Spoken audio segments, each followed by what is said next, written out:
곁에 계신 여러분 인사하겠습니다. 사랑합니다. 기도합니다. 오늘은 제가 가슴이 좀 물렁물렁합니다. 왜 그러냐면 우리 옥재가 저렇게 건강한 모습으로 보니까 너무 지금 제가 기뻐요. 감사하고 우리 옥재에게 박수 하겠습니다. 우리 서시호 성도님 또 우리 강혜선 성도님 오셨는데 진심으로 환영합니다. 박수하겠습니다. 옥재 친구분들도 오셨는데 친구분입니까? 네. 환영하겠습니다.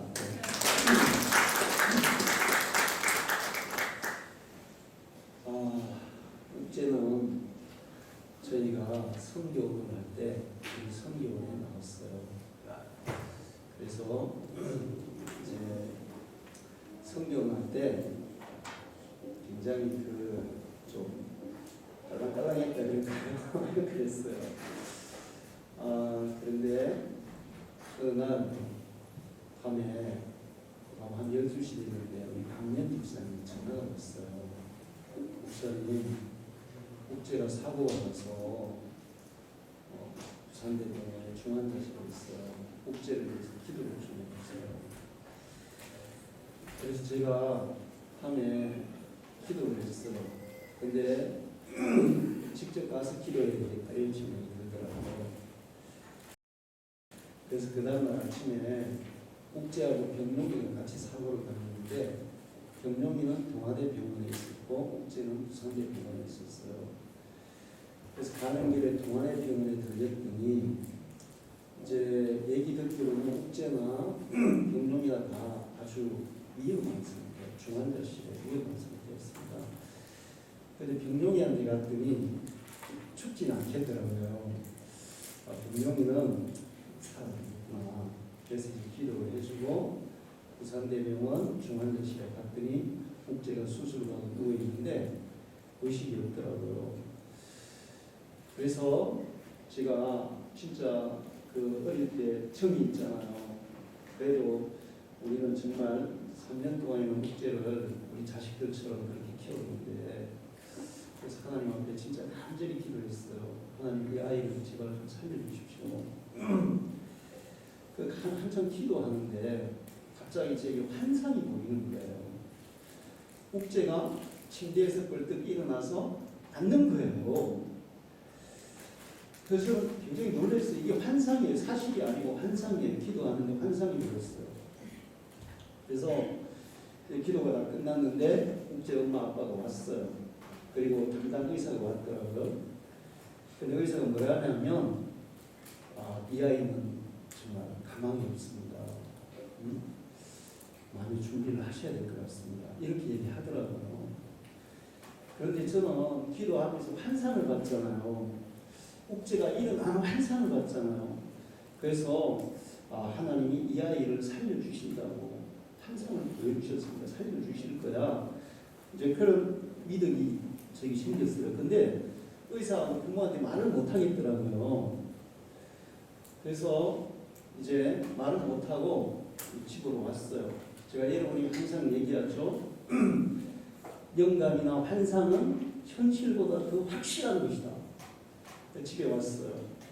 집에 와서 집사람한테 얘기했어요. 옥재가 아마 살아날 것 같아. 의사는 안 된다 하지만 살아날 것 같아. 하나님이 나에게 환상을 보여줬어. 그랬어요. 그리고 일주일이 지났는데 전화가 온 거예요. 옥재가 일반 병실로 간다는 거예요. 이거 정말 기적 중의 기적이에요.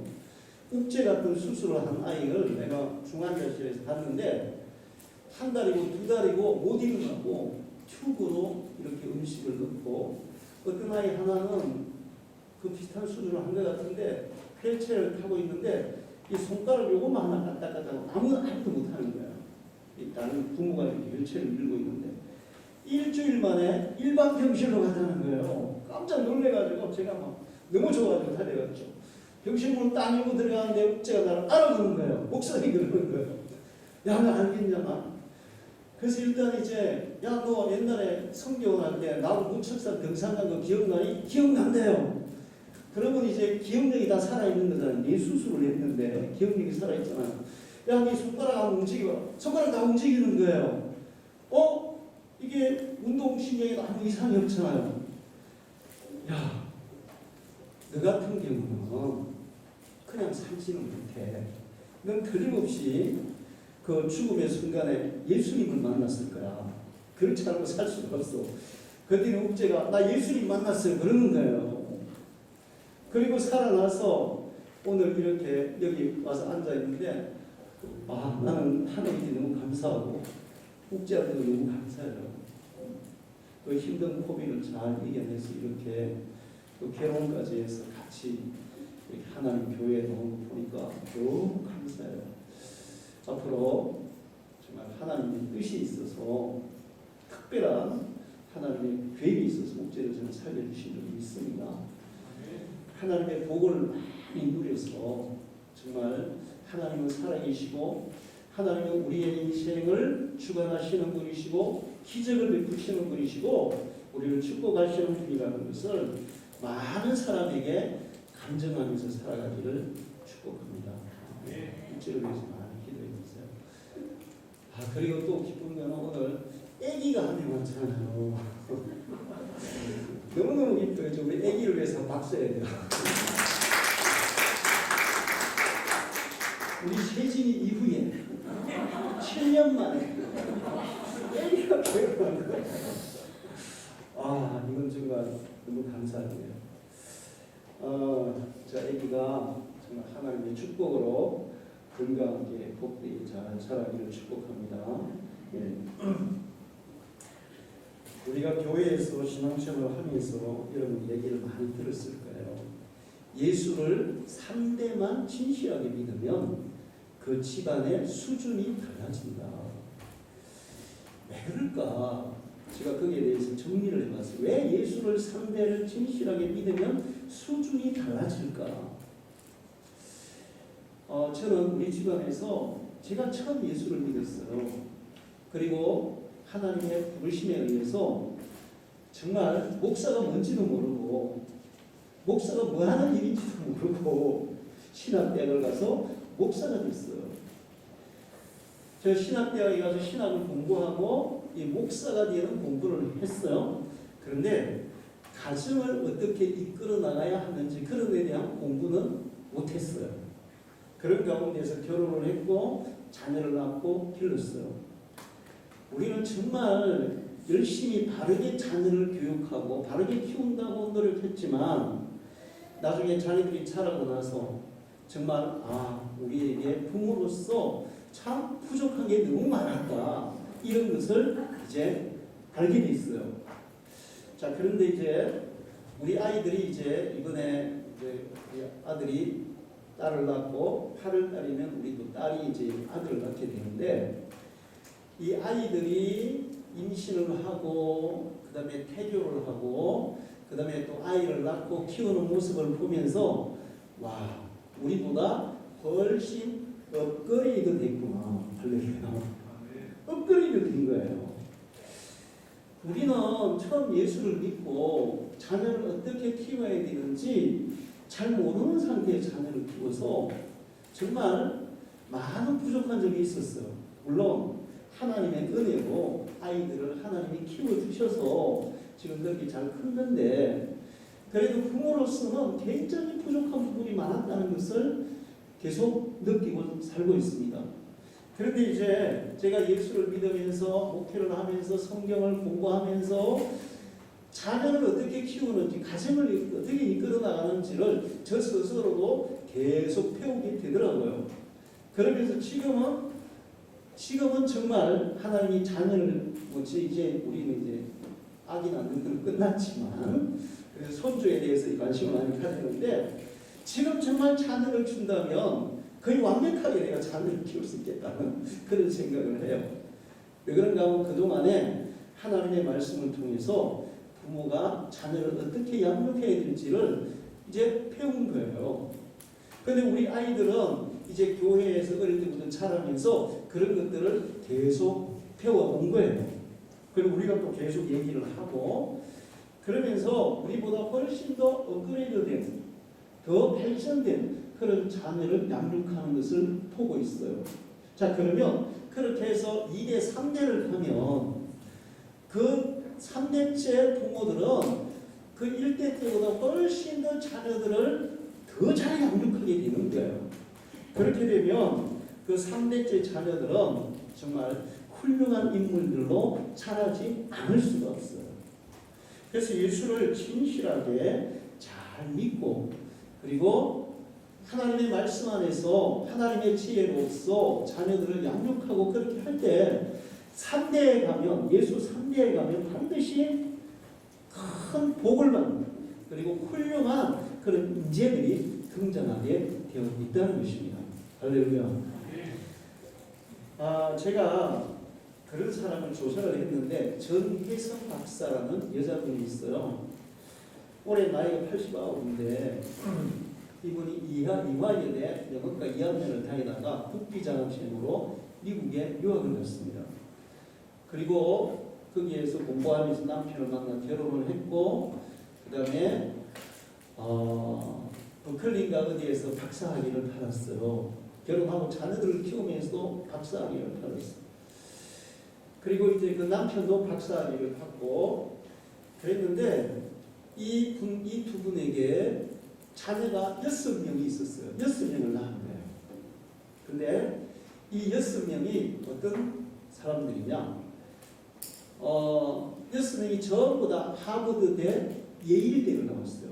미국에서 제일 좋다는 대학을 6명이 다 나왔어요. 그리고 그 집안에 식구가 8명이죠. 박사학위가 12개라는 거예요. 근데 이분들이 너무 유명해서 미국에서 동양인으로서 자녀 교육에 최고 성공한 사람이라고 칭찬받는 집안이에요. 우리나라에서도 우리 한국을 미국에 많이 알렸어요. 이분들이. 그러면서 국가에서 훈장까지 받은 분들이에요. 근데 제가 보니까 아마 이분들이 믿음의 가정에서 자란 것 같아요. 믿음의 가정에서 자랐고 왜 그런가 하면 막 그 미국에 가가지고 정말 그 국비장학생으로 갔기 때문에 계속 그거 막 시험을 배워야 될까 말까 이런 상황인데 그 어려움을 다 이기고 박사학위를 받아내고 그 힘든 것을 극복하는 그 힘이 어디에서 왔느냐? 믿음에서 왔다는 거예요. 그리고 자녀들을 양육할 때도 믿음으로 자녀들을 양육했어요. 자, 그렇게 해서 그 자녀들이 이제 그 하버드대 교수, 또 무슨 예일대 석자 교수, 오바마 대통령 무슨 차관 2명이나 그런 차관 이런 사람이에요. 그러면서 자녀 교육에 최고로 성공한 사람이 누구냐? 전혜성 박사다 이렇게 얘기해요. 근데 그분이 자녀들을 어떻게 키우냐 하면 제일 중요한 게 뭐냐면 원칙을 지켜서 키웠다는 원칙을 지켜서 키웠는데 아침 식사는 반드시 가족이 같이 한다. 근데 진짜 대단한 게 이 남편이 새벽 2시에 출근을 했대요. 먼데 직장에 있을 때. 그러면 아침 식사를 반드시 같이 한다고 원칙을 정했잖아요. 그래서 2시에 다 떼어서 밥 먹였대. 진짜 대단하죠. 그 다음에 학교 갔다 오면 애들 놀고 싶어 하잖아요. 놀아 실컷 노는데 숙제를 끝내고 놀아. 그게 원칙이에요 이제. 그 다음에 일주일에 한 번씩 가족들이 전부 다 도서관으로 외출을 가는 거예요. 그 책을 보고 필을 보고. 자, 그런데 이런 것들도 했지만 그 전혜성 박사가 쓴 책에 이런 게 있어요. 사람이 큰 사람으로 자라려면 인생의 목적을 아는 사람이 되어야 하는 거예요. 할렐루야. 제가 우리 청년들이 항상 얘기하죠. 하나님이 주신 비전을 가져라. 그게 뭡니까? 하나님이 주신 인생의 유익한 목적을 가져라는 거예요. 목적 있는 사람이 성공하고 목적 있는 사람이 큰 사람으로 된다는 것입니다. 그분이 그 책을 썼어요. 자기 아이들에게 인생의 목적을 가지고 살도록 했다는 거예요. 그런데 그 목적의 중요한 내용이 뭐냐면 다른 사람들을 이롭게 하는 목적을 가져가는 거예요. 할렐루야. 다른 사람들은 이롭게 하는 목적, 내가 잘 되고 내가 잘 먹고 잘 사는 목적이 아니라 다른 사람을 이롭게 하는 목적을 가지고 살면 그냥 나는 저절로 잘 살게 돼 있다는 거예요. 할렐루야. 저절로 잘 살게 돼 있다는 거예요. 자, 그 다음에 또 두 번째 이런 무슨 얘기를 했냐면 엘리트가 되기보다 사람이 되도록 교육하라는 거예요. 여러분 그런 얘기 많이 하죠. 뭐가 되기 전에 인간이 되라고. 이거는 모든 직장, 모든 직업에 다 해당되는 거예요. 대통령이 되기 전에 인간이 돼야 되고, 목사가 되기 전에 인간이 돼야 되고, 선생이 되기 전에 인간이 돼야 되고, 의사가 되기 전에 인간이 돼야 돼요. 왜 그런가 하면 이번에 어디 전라도 어디서 뭐 척추 수술을 하는데 의사가 안 하고 그 밑에 사무장이 맨날 수술해. 왜 그렇게 수술했냐? 의사 혼자 다 못하잖아요. 많은 환자를 받아가지고 돈 많이 벌라고 의사가 직접 안 하고 사무장이 시키는 거야. 그래서 자기는 와가지고 그냥 잘 됐네. 그리고 가는 거예요. 그러면 이게 의사가 인간이 된 거예요? 안 된 거예요? 환자는 그 의사를 믿고 자기의 목숨을 지금 맡겼잖아요. 응? 의학을 전공으로 전공 안 한 사무장이 수술하다가 죽으면 누가 책임집니까 이거? 그러니까 뭐가 되기 전에 엘리트가 되기 전에 뭐가 해야 된다? 사람이 해야 된다. 사람. 자, 그 다음에 마지막으로 그분이 이 주장하는 게 뭐냐면 섬기는 부모가 자녀를 큰 사람으로 만든다는 거야. 시키는 부모가 아니라 자녀도 섬기는 부모가, 다른 사람들을 섬기는 본을 보이는 부모들, 그 밑에서 자란 자녀들이 큰 사람으로 자란다. 할렐루야. 자, 전혜성 박사도 그렇게 정말 복받은 가정, 또 모든 사람들이 부러워하는 그런 복된 가정을 이루었어요. 근데 요즘 텔레비전에 많이 나오시는 오은영 교수라고 여러분 알죠? 금쪽이. 우리 그 젊은 부부들은 금쪽이를 많이 봐야 돼요. 그래야 자녀들을 잘 키울 수가 있어요. 금쪽이를 많이 보세요. TV에서 재방송을 많이 해주고 그런 것 같은데. 자, 우리 집사람이 제일 즐겨보는 시청하는 것이 금쪽이에요. 저는 잘 못 보는데 집사람이 보고 나한테 얘기해줘요. 내가 그걸 듣는데 왜 보냐? 왜 볼까요? 손주들 잘 키우려고. 손주들 잘 키우려고. 근데 이 오은영 교수 정말 대단해요. 근데 이분이 기독교 집안에서 자랐어요. 부모들이 진짜 훌륭하더라고요. 훌륭한데 이 오은영 교수가 8개월 만에 태어났대. 1.9kg로.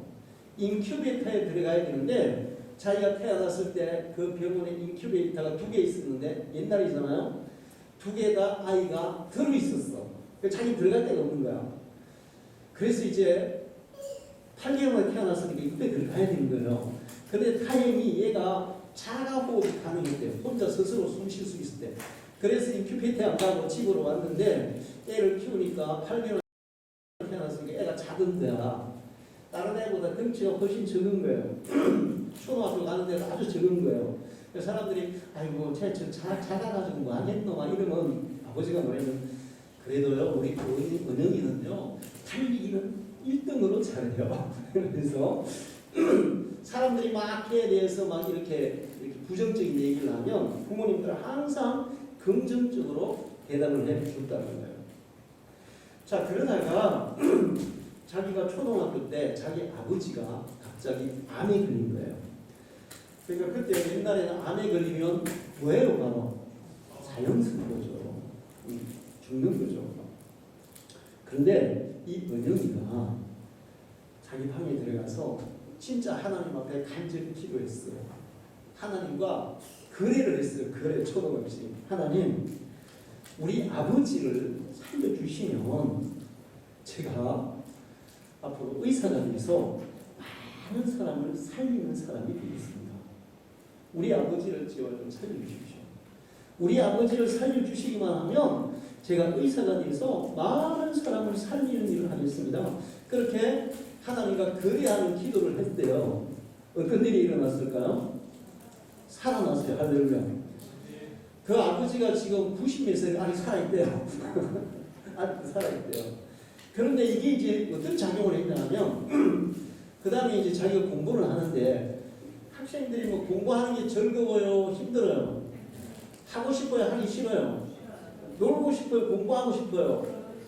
그런데 사실은 똑같은데 놀고 싶고 하기 싫고 그런데 하나님과 약속을 지키기 위해서 그래 나는 우리 아버지를 살려주신 하나님과 약속을 지켜야 돼. 그래서 내가 의사가 돼야 되니까 의사가 되려면 공부해야 돼요? 안 해야 돼요? 공부해야 돼. 그래서 공부를 했다는 거예요. 청소년기에 막 친구들 놀 때 자기도 놀고 싶었는데 그런데 참고 공부한 것은 하나님과 약속한 걸 지켜야 되기 때문에 그래서 공부를 했고 결국 연세대 의대를 나와서 지금 그렇게 훌륭한 일을 하고 있어요. 제가 이런 얘기들을 쭉 보면서 그렇구나. 정말 예수 3대 정말 그 집안에는 훌륭한 인재들이 등장할 수밖에 없구나. 할렐루야. 자, 여러분에게도 이런 축복이 있기를 축원합니다. 오늘 읽은 성경을 보면 든든한 집, 든든한 집. 여기서 집이라는 것은 가정을 말하는 거예요. 가정. 그냥 건물을 말하는 게 아니고 가정을 말하는 건데 든든히 세워진 가정. 바이트라 그러는데 이 가정을 바이트라 그래요. 근데 성경에 구약 성경에만 가정에 대한 단어가 2050번이 나와요. 어마어마하게 많이 나오죠. 성경은 누구 말씀이에요? 하나님 말씀이에요. 그럼 하나님께서 가정 2050번을 얘기했어. 그렇다면 하나님은 뭘 그렇게 중요시한다는 거예요?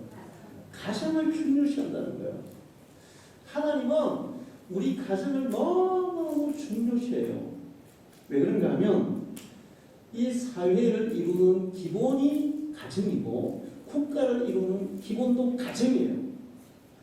로마는 세계는 로마로 통한다 그랬죠. 세계를 지배하던 나라가 로마예요. 근데 로마가 하루아침에 망했어요. 왜 망했냐? 가정이 붕괴돼서 망했다. 이렇게 얘기해요. 가정이 붕괴되면 망하는 거예요. 영계소문이 당나라의 침공을 막아내잖아요. 물론 안시성에서 양만춘이 막아냈어요. 근데 영계소문이 막 천리장성도 쌓고 고구려가 아주 그냥 막강했어요. 근데 고구려가 고구려보다 힘이 약한 신라에게 망합니다. 왜 망했을까요? 영계소문의 자녀들이 문제였어요. 자녀들이. 그러니까 가정이 잘못되면 자녀들이 형제들끼리 싸워가지고 그냥 국가를 배신해버린 거야. 그래서 나라가 망한 거예요. 가정이 무너지면 뭐도 무너지는 거예요. 나라도 무너지는 거예요. 그래서 하나님께서 가정을 그렇게 중요하게 여기셔요. 그리고 여기 여호와께서 집을 세우지 아니하시면 세운다는 단어가 있는데 이거는 구약 성경에 370번이 나와요. 그러니까 이 우주 만물을 세우신 분이 누구예요? 하나님이죠. 가정을 세우시는 분은 누구예요? 하나님이에요. 그러면 하나님의 뜻대로 하나님의 설계대로 가정을 세우는 그런 가정은 어떻게 된다? 든든해진다. 할렐루야. 든든해진다. 세운다는 게 건축하다, 세우다, 자손을 번창하게 한다. 이런 뜻이 있어요. 든든히 세워가는 것을 말해요. 자, 하나님은 최고의 건축가예요. 할렐루야. 이 우주 만물을 설계하고 그대로 만드신 분이 하나님이시죠. 우주 만물은 하나님의 뜻대로 움직이면 아무 부작용이 없어요.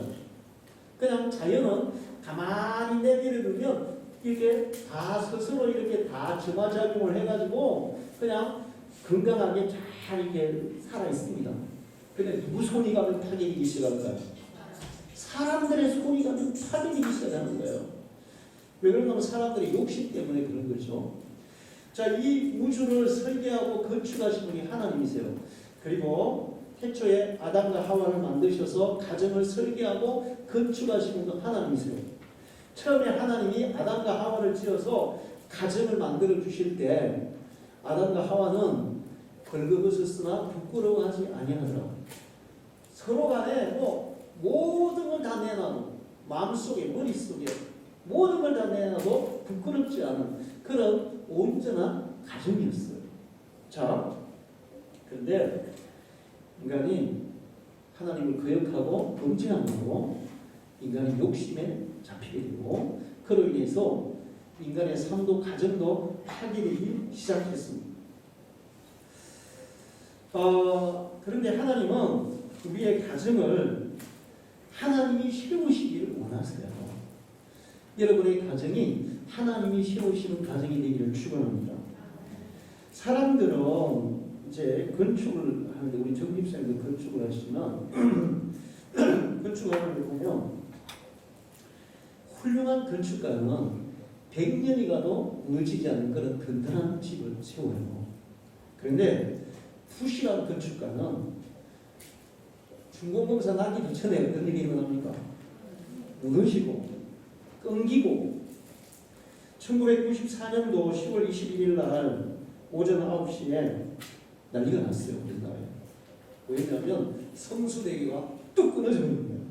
성수대교가 교각과 교각 사이에 이게 툭 떨어져 버린 거예요. 이때 아침에 학교 가고 출근 7시니까 출근하던 차가 승합차 한 대, 승용차 2대, 그다음에 버스 한 대가 출합했는데 문제는 버스였어요. 버스가 이렇게 여기 지금 여기 끊어진 거예요. 버스가 이렇게 가다가 뒷바퀴가 이렇게 걸렸어. 걸려있다가 앞으로 떨어지면서 뒤집어서 딱 떨어진 거야.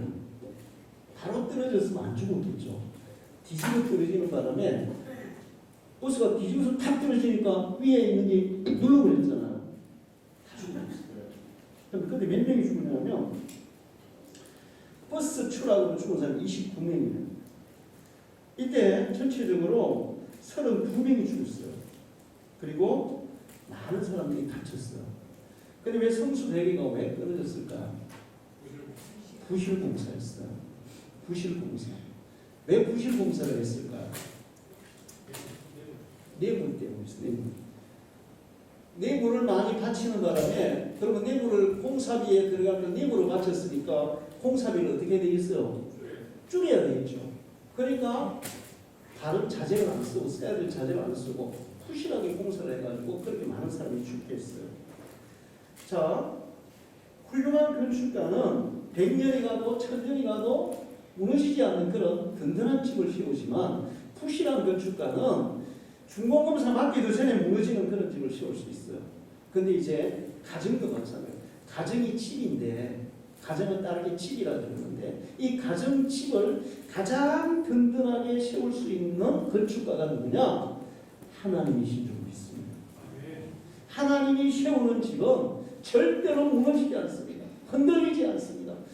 그래서 하나님은 내가 자손의 천대까지도 책임지겠다고 얘기했어요. 할렐루야. 자손의 천대는 몇 년이에요 도대체? 자손의 천대니까 한 대를 30년으로 치면 3000년이 지나도 무너지지 않는 그런 가정, 그런 집을 내가 지어주겠다. 할렐루야. 하나님이 여러분의 가정을 지어주시기를 축원합니다. 그런 가정이 든든한 가정이고 2대, 3대, 4대 내려갈수록 정말 그 집안에는 나라를 움직이는, 세계를 움직이는 그런 인재들이 등장하게 되어 있는 거예요. 할렐루야.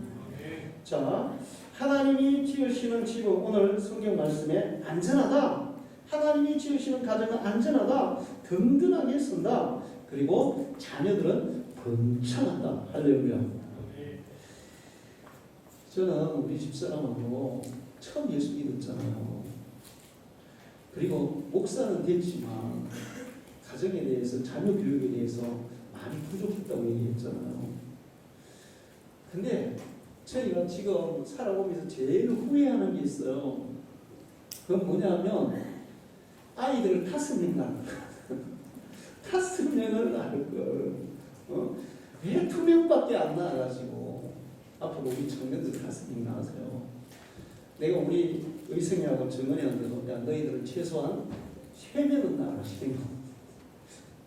그래서 지금 기도를 하는데 애들이 세 번까지는 날 생각을 안 하더라고요. 두 번까지는, 그러니까 두 번까지는 날 생각을 해.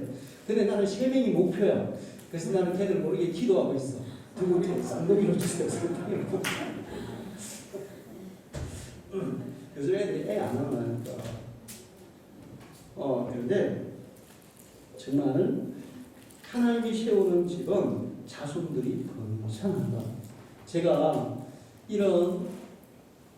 예수를 1년 만에 신학대학을 갔잖아요. 성경을 한 번 다 못 읽고 왔어요. 그러니까 성경에 대해서는 잘 몰랐잖아요. 이런 거를 내가 미리 다 알았으면 가슴이 나았지. 그런데 그걸 몰라가지고. 자, 하나님이 세우는 집은 자손들이 번창한다. 그래서 자손들이 번창하면 세상에 두려울 게 아무도 없다. 할렐루야. 이번에 우리 총회하는 거 있잖아요. 삼형제가 목사님이야. 근데 이 삼형제가 목사님인데 거침이 없어. 와, 총회하는데 막 형님 나와서 발언하고 동생 나와서 발언하고 막내 나와서 발언하고 세 명이 막 이거 막 계속 막 발언하는데 솔직히 내가 마음에 들지는 않았어요. 발언이. 그러나 형제가 세 명이나 우리 교단의 목사고 그 막내는 또 재판위원장이고 막 또 둘째는 또 서울에 있는 뭐 몇천 명 모인 큰 게 목사고 막 그러니까 뭐라 그럴까요? 이게 뭔가 인간적인 어떤 그런 막 위세가 있더라고요. 응? 뭐 별로 내가 그거 그렇게 좋아하는 건 아니지만 그러나 제가 얘기하는 뭐냐면 자손들이 번창하면 세상에 두려울 게 없다는 거예요. 할렐루야. 자, 우리 방주교의 성도들이 그렇게 복을 받기를 축원합니다. 그런데 이렇게 하나님이 세우시는 가정은 어떻게 하면 하나님이 세워주시냐 하는 거예요. 우리가 요즘 토요일날 청년들 결혼에 대한 공부를 하고 있어요. 결혼에 대한 공부를 하면서 어제 무슨 공부를 했냐면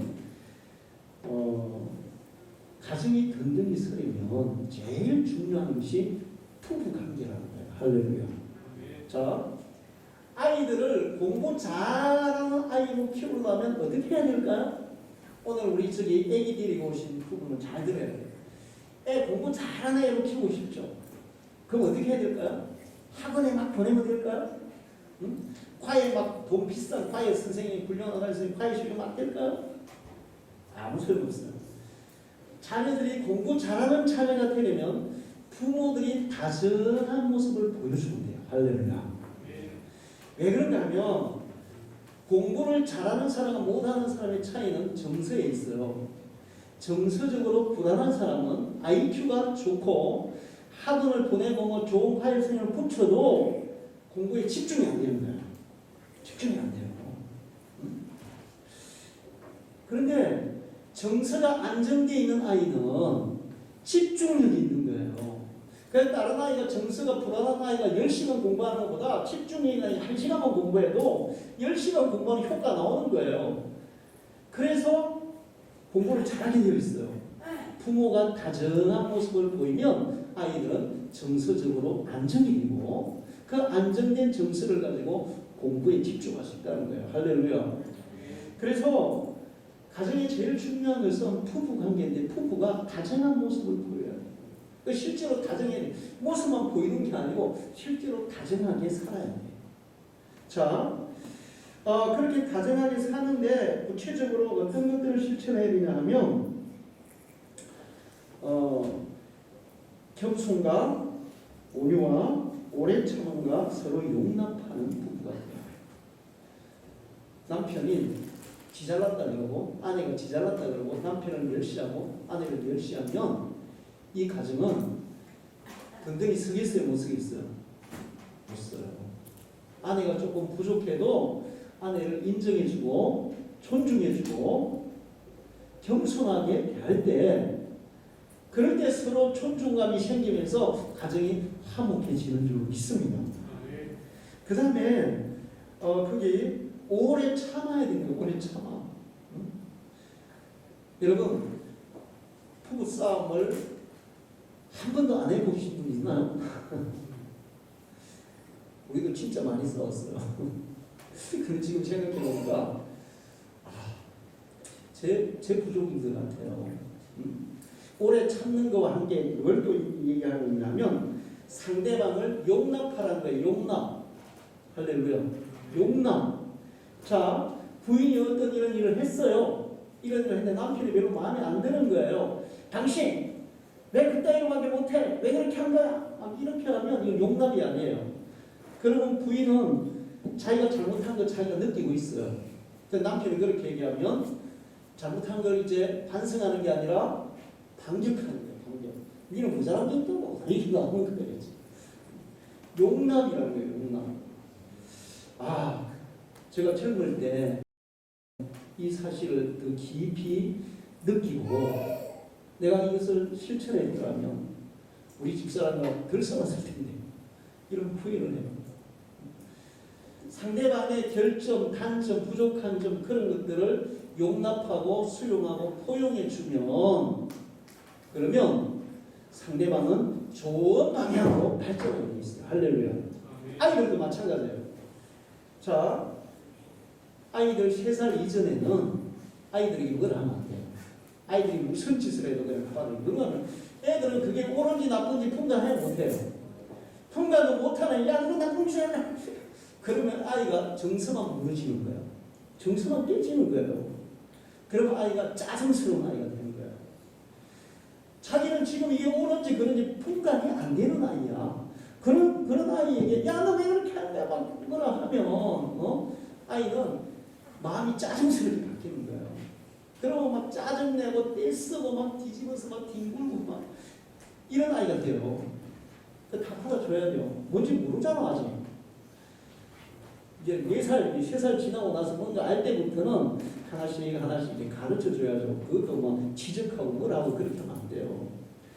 자, 그렇게 용납을 받아야 이제 아이가 정서적으로 다르게 형성이 되고 건전한 인격으로 형성이 되는 거예요. 부부간에도 마찬가지죠. 계속 용납을 받으면 스스로 바뀌게 되어 있어요. 제가 옛날에 성경을 할 때 부부 교육을 한 일이 있는데 그런 내용이 있었어요. 남편이 맨날 술만 먹고 일도 안 해. 그리고 막 남편이 막 술만 먹고 막 밖에서 그냥 늦게 들어오고 막 그러니까 그럼 부인들은 어떻게 합니까? 남편이 술만 먹고 일도 안 하고 밖에 늦게 들어오면 어떻게 해요? 당신! 이렇게 말하잖아요. 그러면 이제 남편이 그다음에 어떻게 하는지 아세요?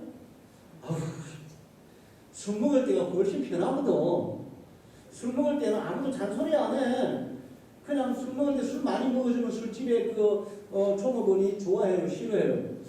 좋아하잖아요. 그러면서 막 아양 들면서 막 이렇게 하니까 집에 가면 그냥 부인이 그냥 막 이러는데 가고 싶겠어요. 그러니까 안 오는 거야.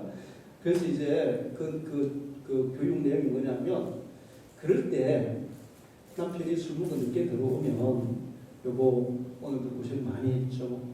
얼마나 마음이 괴롭게 이렇게 술을 많이 드시고 왔을까요? 그러면서 하는 거예요. 자, 여러분 이거 진짜 실천을 해야 돼요. 실천을. 그러면 첫 번째 딱 그러면 남편이 이 여자가 지금 약간 맛이 갔나? 이렇게 생각한대요. 이상하네? 이렇게 생각한대요. 근데 6개월을 실천하잖아요. 그러면 남편이 술집보다 어디가 좋아요? 집이 좋은 거야. 부인이 그렇게 자기를 다 받아주고 따뜻하게 해주는데 어디 술집에 가겠어요? 야, 나 빨리 우리 집사람 만나러 갈래. 나 빨리 집에 갈래. 부부도 그렇고 부모와 자녀도 마찬가지예요. 아이들이 청소년이 되면 유혹이 많아요, 적어요. 유혹이 많아요. 근데 아무리 유혹이 많아도 집에서 부모들이 다 용납해주고 아이들을 인정해주고 아이들을 따뜻하게 대해주고 이렇게 했을 때 밖으로 가고 싶겠어요? 집으로 오고 싶겠어요? 집으로 오고 싶어요. 그 용납이라는 게 그렇게 중요해요. 성경은 우리에게 서로 사랑으로 용납하라. 할렐루야. 부부간에도 자녀간에. 그래서 성경대로 살면 성경을 배우고 성경대로 살면 그 집안이 잘 될 수밖에 없는 거예요. 할렐루야. 그 집안이 든든히 설 수밖에 없는 거예요. 할렐루야. 예수를 믿는 것은 단순히 천국 가기만 있는 게 아니에요. 제가 믿어보니까 이 세상을 지혜롭게, 이 세상을 복되게, 이 세상을 잘 살아가는 최고의 비법이 하나님의 말씀에 있고 하나님을 경외하는 믿음에 있더라고요. 할렐루야. 그리고 제가 요즘 방송에 나오는 사람들 중에 뜨는 사람들 있잖아요. 이렇게 조사를, 뒷조사를 해보면 그 집안이 2대, 3대, 4대 예수님 사람이 많아요. 방송에서 말을 못하잖아요. 지난번에 오년 박사 얘기하는데 여러분 유희열 있죠? 걔가 서울대 출신이라더라고. 근데 어떻게 서울대를 갔냐? 교회에서 청소년 시 어릴 때 교회에서 자랐대. 그 유희열하고 같이 그 했던 가수인가 모르겠네. 근데 그 음악 감독하는 여자분 같이 교회에서 막 그 노래하고 찬양하고 그다음에 또 막 연극하고 이런 거 했는데 유희열이 고3 때 나 저기 음악대 간 거야. 그리고 1년 동안 공부하다가 서울대를 가더라고. 그리고 그에 간 이유는 바로 교회에서 그렇게 경험했기 때문에 됐던 거야. 그 음악 감독하시는 지금 뭐 음악 감독 유명하신 분인데 그분도 열심히 하세요. 교회에서 이렇게 자라고 믿음으로 자라고 자란 그것이 자기를 그렇게 만들었다고 얘기하더라고요. 할렐루야. 자, 우리 방주교회 성도들의 가정이 든든히 서는 가정이 되기를 축원합니다. 하나님의 복을 받아서 자손 2대, 3대에 가면 정말 이 나라를 이끌어가는 그런 인물들이 나오기를 축원합니다. 여러분의 집을 하나님을 경외하는, 하나님이 세워주는, 하나님이 건축하는 그런 가정들을 축복합니다. 기도하겠습니다. 하나님 아버지 감사합니다. 오늘도 저희들을 주의 전에 불러주시고 귀한 말씀을 주셔서 감사합니다. 하나님은 가장 위대한 건축가이십니다. 이 우주 만물을 건축하시고 우리의 가정도 우리의 집도 건축하시는 줄 믿습니다. 하나님이 설계하고 하나님이 또 건축하는 그 가정은 정말 아름답고 복되고 든든히 세워지는 가정이 될 줄 믿습니다. 자손의 천대가 나도 흔들리지 않고 무너지지 않는 그런 가정으로 세우는 줄로 믿습니다. 우리가 하나님의 말씀 앞에 또 믿음으로 또 하나님이 우리의 가정을 세우도록 하는 저희를 되게 해 주옵소서. 예수님의 이름으로 기도합니다.